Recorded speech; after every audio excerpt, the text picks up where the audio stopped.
One of the misconceptions about async and await in .NET 4.5 is that they will increase the performance of your application. But that's not true at all. So let me quickly explain how async works and when and if you will benefit from it. In web applications, when we receive a request, runtime allocates a thread to handle that request. Now, when it comes to I/O-bound operations, like accessing a database or a file, or network-bound operations, like calling a remote service, there is always a delay.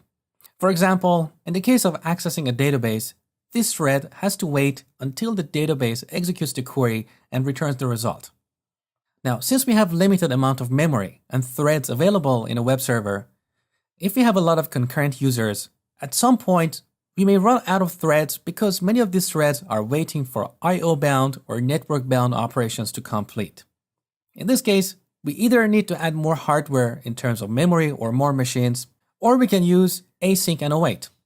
This is something I've covered in my C# Advanced course, so I'm not going to go into details because I don't want to waste other people's time who are already familiar with this concept. Now, when we use async, our thread will no longer wait for the database to return the result. It will be released so it can serve other requests. So this does not improve the performance of our application because it does not reduce the average response time.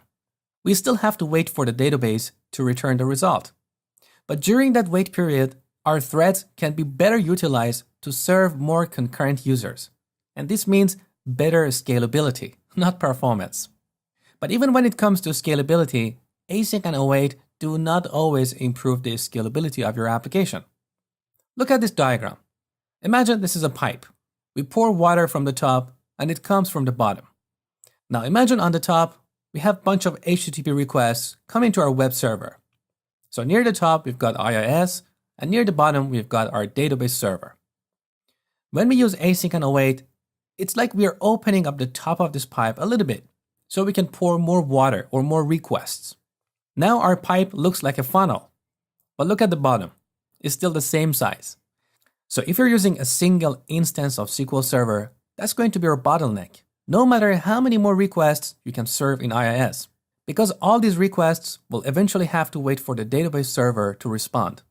On the other side, if you use a SQL cluster or a NoSQL database like Mongo or Raven, which is designed for scalability, or SQL Azure, that's a different story. The bottom of the pipe will also expand, and that's when you have true scalability. So async and await do not improve the performance of your application. They can only improve the scalability given that you're not using a single instance of SQL Server.